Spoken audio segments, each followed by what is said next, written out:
Guys. So I was really falling behind with content because of stuff going on the other channel, working 6+ days a week at work after Anime Week in Atlanta. So for a while, the last video I had up was the panel that I did at Anime Week in Atlanta with my friend about Zoids. And if you haven't seen that yet, I would highly recommend going to watch it. But I had to get this market watch out for December because there was some absolutely huge HMM announcements on Koto stream yesterday that were just too important not to cover. And so I was literally like screaming out loud at some of these announcements. I could not believe what I was seeing. And I haven't been this excited about his Zoids announcement for a while, because we really didn't have a whole lot of news for a few months there.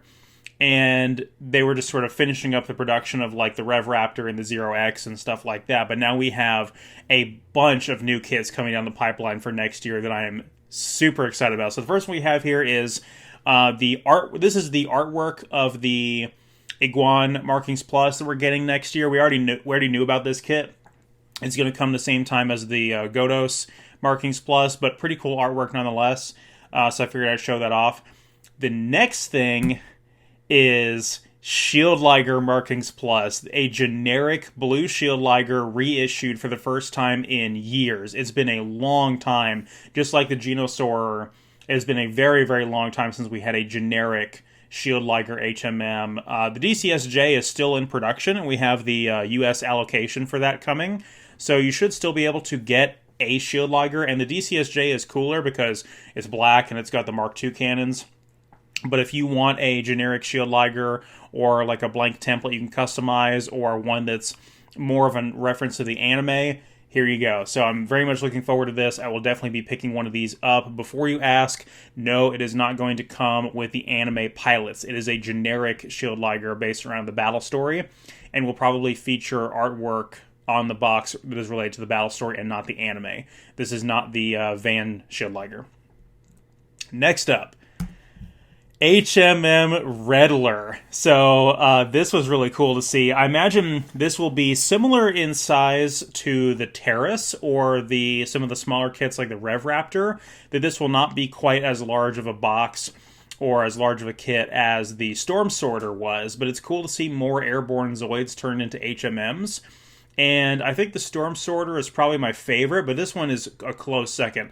The Redler is really, really cool looking. So we have two different colors for this. We have this one, which is a very nice red Empire color. And then we have this purple one, which is similar to the Hasbro one. I'm not really sure from a lore standpoint what the difference is. I'm going to have to read up on that. But yeah, really, really cool.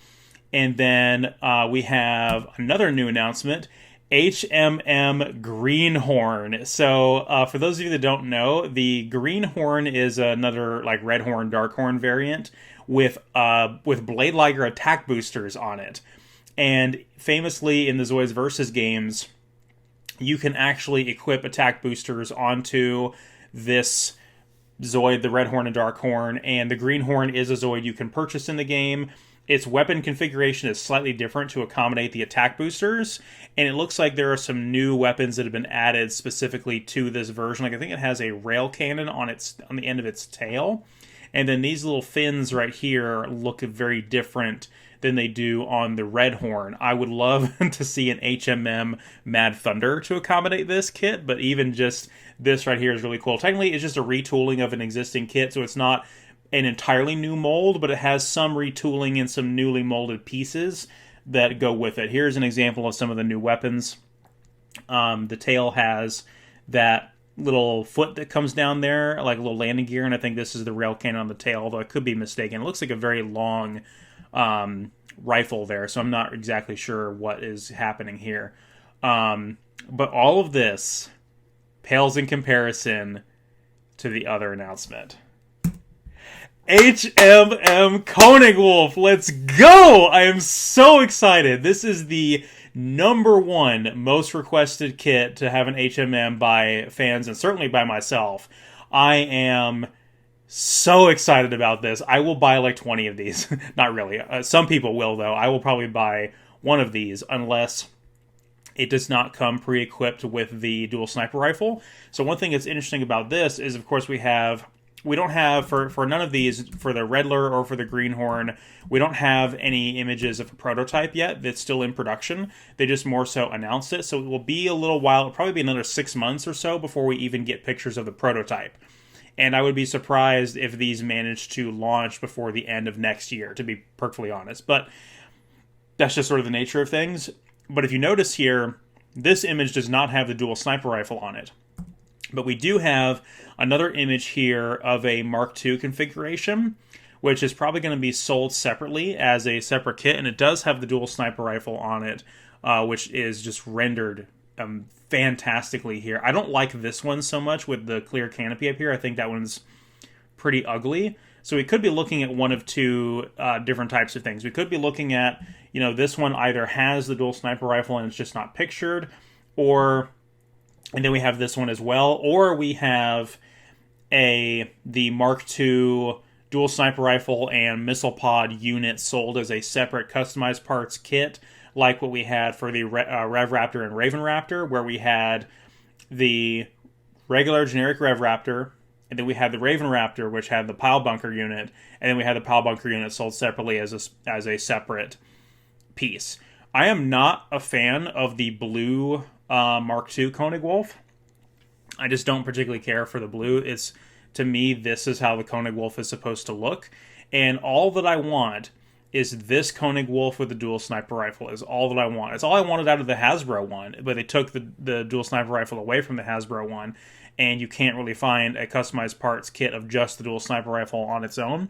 So I've been kind of longing for a complete Konig Wolf for a while there. So, that's that. I could not be more excited. This is probably, I hope that I can clear through enough of my backlog quickly enough to where when this comes in, I start building it immediately when it comes in. I'm that excited for this. In other news, the box art is here for the Liger 0X. These orders are now being fulfilled and shipped out this week. I just got my email this morning saying that the Liger 0X is shipping. So you guys should get your order notifications and your payment requests from AmiAmi for shipping, and you should have the HMM Liger 0X finally in your possession after all these years. This box art looks sick. I'm so excited about this. It's hard to actually tell what's going on here. It looks like it actually is fighting the Konig Wolf there, which checks out from a lore standpoint and also is sort of a tie-in to Zoids vs. 1. And I guess that's kind of our teaser for the HMM Konig Wolf there. It's they were like, okay, well, now that we have revealed the box art for the 0X, we kind of have to let the cat out of the bag and announce that we're doing a Konig Wolf HMM. So I couldn't be more excited about this. The X unit is also a standalone piece, and then, of course, the Empire Liger Markings Plus, which I've already talked about. So that is it for the new announcements. So let's go ahead over into the market right now. So let's look at AmiAmi. Pre-orders are still available for the Iguan and the Godos Markings Plus versions. And then everything that's been sort of recently released is in stock. So the 0X is still available. The different Rev Raptors are still available. Interestingly enough, the Fang Tiger HMM is sold out on AmiAmi, which is super interesting. There is actually a pre-owned version of these special unique Zoids Wild kits that were like a Takara Tomy mail order exclusive. The variant ones from the anime, this right here is it's like the Wild Liger with the cannons on it that was seen in the Zoids Wild Zero anime. And you can actually get these. There's a couple of used ones available on AmiAmi right now. So I would definitely recommend snatching those up if you guys have the opportunity, because those kits are likely to become very rare. There's a couple kits I'm not seeing on here, so they might already be out of stock. Yeah. AmiAmi is kind of cleaned house with their Zoids stock. There's not a whole lot left at the moment. There's a pre-order available for the Lightning Sykes reissue. Wild Liger's gone. Zero Greases is gone. Everything back here is gone. So there's not a whole lot of stock left on AmiAmi, to be honest. Over on HLJ, very much the same type of situation. So we do have the Zoid Wild EX0 art book, which I think is really, really cool. I've talked about that on the channel before. All of the pre-orders and brand new releases are still in stock. You can still get the Death Stinger ZS here. I just did the video on the Burning Liger and talked about these weapon accessory things. There's only one in stock of each of these if you guys want to be that last lucky person to order it. I talked about the boosters. I didn't talk about this, though, the core drive weapon twin pile bunker, which I guess is meant to be mainly for the Xeno Rex. So I guess I can be kind of forgiven for not mentioning that. But I just forgot about it when I did the review.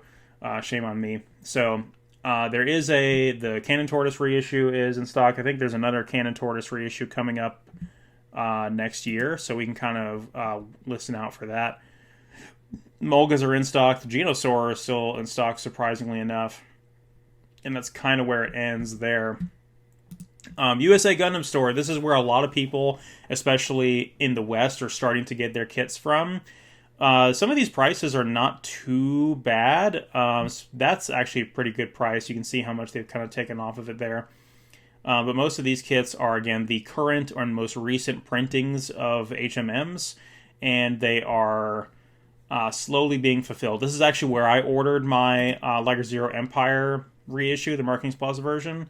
I ordered this off of USA Gundam Store, and I'm not 100% sure when this is actually going to release because it's a different allocation than what you get on AmiAmi, but this was not available on AmiAmi, and the picture does not want to load for some crazy reason. But honestly, I've told the story before, but I would have much rather just have had this than the actual vanilla Liger Zero HMM that I have currently.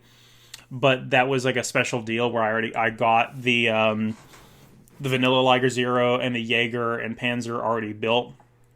And this was a Koto store exclusive and unbelievably hard to find at the time. So I'm glad I waited, and this Markings Plus version should be pretty affordable. And this might be a great kit to start with for new fans and that kind of thing, because it is just super cool looking. I think the Empire Liger is super underrated from a lore standpoint.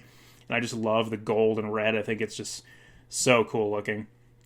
Also on USA Gundam Store, you got to do a separate search for this to find the ZA kit. So the ZA Berserk Fury is still in stock. And then this right here is a new kit I did not get a chance to talk about. I didn't talk about it because we didn't do a November Market Watch.